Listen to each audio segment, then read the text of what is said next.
Now, former Israeli peace negotiator and president of the U.S. Middle East Project, Daniel Levy. It's good to have you back. This is a really frustrating bit of news, a tragic bit of news. I'm sure, obviously, the Israelis are not happy about it.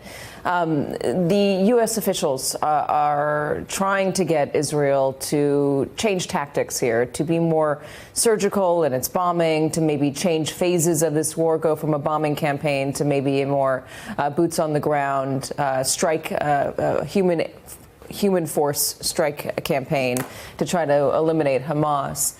It doesn't sound like the Israelis are all that receptive to it, though. What can you tell us about what you've been able to gather? Well, what we know is that Prime Minister Netanyahu thinks he's pretty good at gaming an American administration. He was called on camera when he wasn't leader in 2001, not knowing, I think, that he was being recorded, saying America is an easy thing to move. And so I think the question is, do they really want to sway this? Have they really had enough of the killing, 7,500 plus Palestinian children, double that number in terms of overall civilians?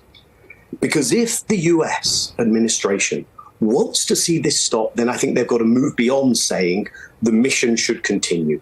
They're going to have to lean into a ceasefire. The humanitarian catastrophe cannot really be gotten to grips with unless the guns fall silent. And if they're serious, big if, in my mind, then do they have the political smarts to do this the right way? Because so far we're seeing political ineptitude, if that's their goal. There is a way of going about this, Katy, that I think could shift the dynamics in Israel. And the sad events that we've just been told about today regarding those 3 Israelis being held who have been killed, that's part of the answer. The fault line in Israel, which I think is most susceptible to generating mobilization for change, is this very question. And I think the first thing the administration should be doing is saying, let's prioritize getting the rest out. 110 were released through a negotiation. Several have now been killed because of Israel's military operations. This is something the Israeli public is challenging its government over. Secondly, the administration, I think, will have to turn around and not just say, we'd like to see you do this differently, but say, we're going to have to change the way in which we're giving you weapons if you don't do that. We're going to have an oversight mechanism for how you are using American munitions and weaponry.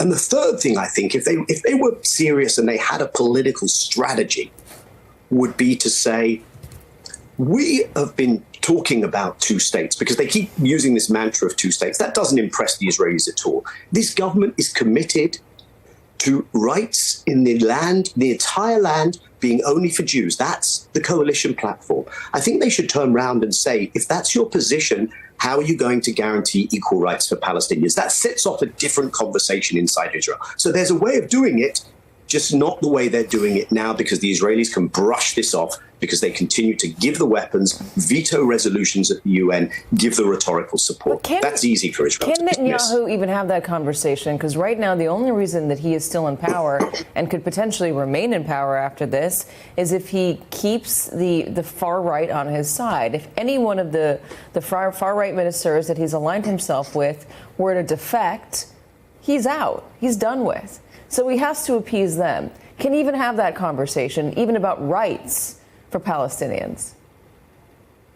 No, he is running a regime which is predicated on denying Palestinians rights. I mean, if the Americans wanted to be honest, they'd say, we can't accept your apartheid regime. That's the reality of that situation. But I think you're absolutely right, Katy.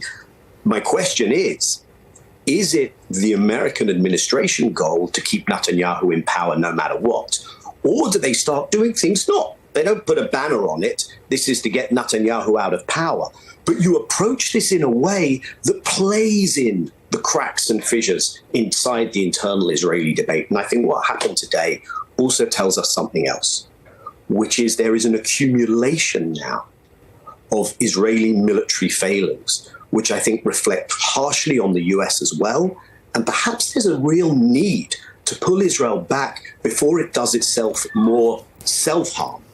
Because first there was the failures on the 7th of October. Secondly, there's the cruelty in the Israeli collective punishment. And now there are the military shortcomings on the ground, another one very sadly experienced today. So I think there's also an argument to be made that the region is taking notice of Israel's failures and Israel is demonstrating weakness. And it's probably time to put an end to this really unfortunate chapter. Why isn't there louder calls for Hamas to surrender? I mean, Hamas started this. They went in on October 7th. They committed these horrors. Hamas is continuing to fight. All of this could stop if Hamas surrenders, Hamas releases the hostages. Why is there not louder international calls to condemn and demand that Hamas stop fighting? And how do you think those calls will be received by Hamas? I mean, you know, we can all tilt at windmills. We can all howl at the moon. Perhaps there should be louder international calls for Israel to end the entire occupation and take that to the Palestinians and say, if Israel ends the entirety of the occupation, will Hamas end its resistance? Will Hamas end everything it's doing? The question is, do we want to feel good about grandstanding, or do we want to end this? The American position is still not to end this. If it wants to end this, it knows what the cost is. The cost is going to be an agreed, negotiated hostage release. The cost is going to be a proper ceasefire. Hamas would then stop its rockets. Israel will stop its attacks.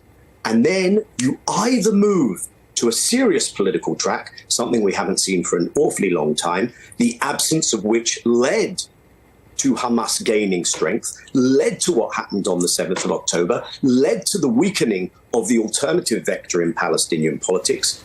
You either see a serious effort to do politics, to end the occupation, to have security and rights for both peoples, or we're going to be in this horrendous place for an awfully long time. Maybe there's a pause, but then we go back to it. That's the reality of wicked political issues that go unresolved. Well, it leads to a question of whether there are negotiating partners for that, whether Hamas is a negotiating partner for that, or anybody right now within the Palestinian whether the Israeli government is a negotiating partner. Exactly, the Israeli government, and with Benjamin Netanyahu in charge, is a negotiating partner. Daniel Levy.